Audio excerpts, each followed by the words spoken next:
Heavy. Military radar advises they are picking up an intermittent primary target behind you. In trail, I say again.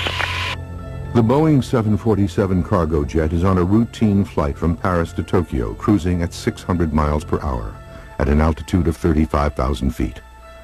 It heads towards Anchorage, Alaska to refuel. Suddenly, at 5:11 p.m., Captain Kenju Terauchi, a pilot with 29 years flight experience, sees three large, fast-moving unidentified objects 2,000 feet below them. The largest object is described by Captain Terauchi as resembling, quote, a shelled walnut. Captain Terauchi describes the main craft as being twice the size of an American aircraft carrier. After several minutes of observing the UFO, the pilots realize the objects are now matching their speed, 600 miles per hour, tracking them. The captain reports that the objects begin, quote, making moves that are impossible for any man-made aircraft to perform. Then, without warning, two of the smaller craft suddenly rise and shoot directly in front of the pilot's window. The objects come so close to the airplane that Captain Terauchi says the intense glow makes his face feel warm. At that very moment, the radio link to Anchorage goes dead, leaving the aircraft flying blind.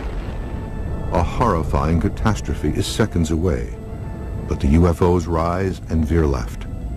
Deviate from some object, declassified 240.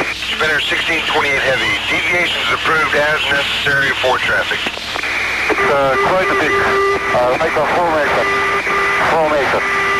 In his official FAA report, Captain Terauchi says, quote, we had to get away from that object. Spinner 1628, sir, do you still have the traffic?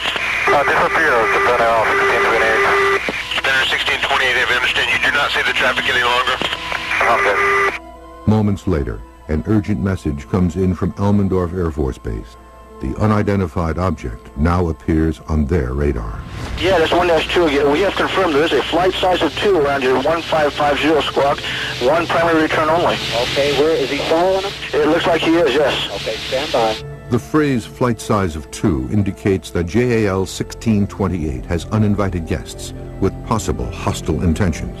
Spinner 1628 Heavy, military radar advises they are picking up an intermittent primary target behind you. In trail, I say again. Immediately after this confirmation, the FAA requests that the Air Force scramble jets. Do you have anybody to scramble up there, or do you want to do that? Oh, we're going to talk to your liaison officer about that. It's starting to concern Japan Airlines, making it 360 now, and still following. Okay, we'll call the military desk on this. Although the military desk took no action, JAL 1628 was able to land safely in Anchorage at 6:20 p.m.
It's an unidentified flying object. Hovering over Stephenville. It's a half a mile wide and about a mile long. It was very intense, bright light. They were dancing around and they were flickering so fast when it took off. We're not all a bunch of idiots, you know. There's so many people that saw it.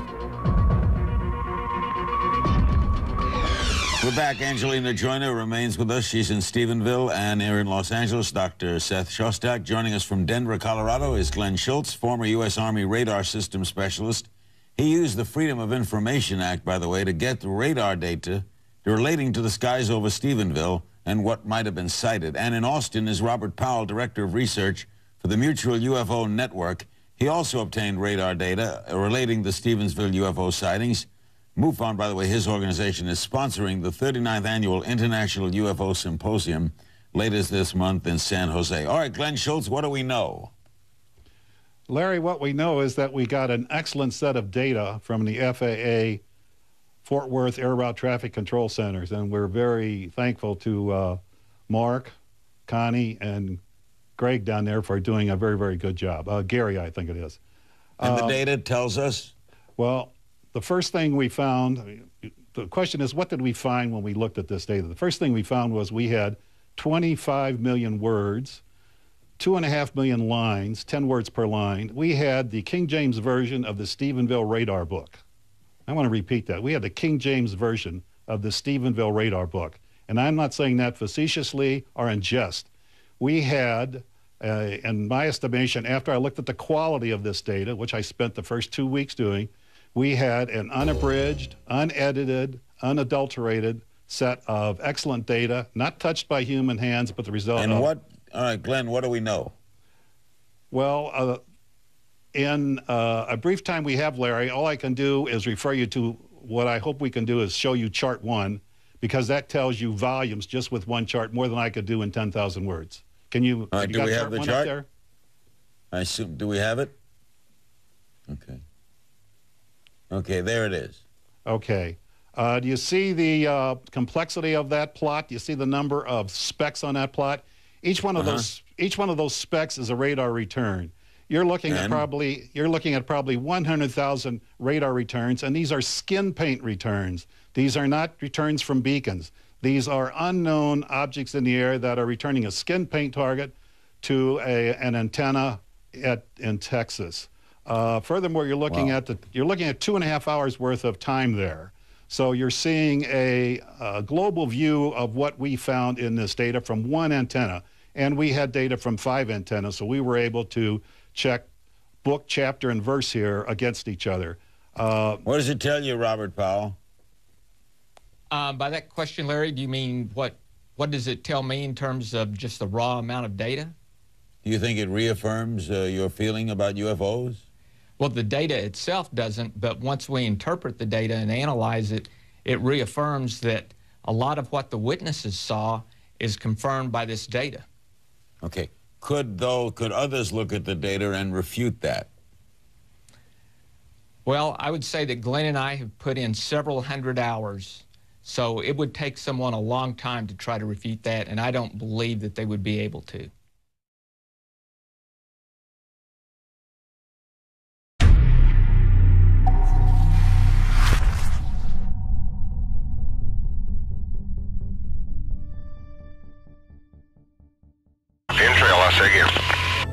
The Boeing 747 cargo jet is on a routine flight from Paris to Tokyo, cruising at 600 miles per hour at an altitude of 35,000 feet.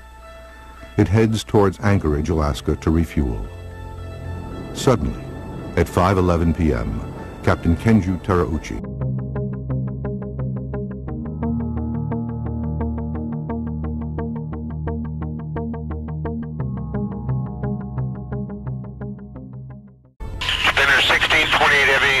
military radar advises they are picking up an intermittent primary target behind you in trail. a pilot with 29 years flight experience, sees 3 large, fast-moving unidentified objects 2,000 feet below them. The largest object is described by Captain Terauchi as resembling, quote, a shelled walnut. Captain Terauchi describes the main craft as being twice the size of an American aircraft carrier. After several minutes of observing the UFO, the pilots realize the objects are now matching their speed, 600 miles per hour, tracking them. The captain reports that the objects begin, quote, making moves that are impossible for any man-made aircraft to perform. Then, without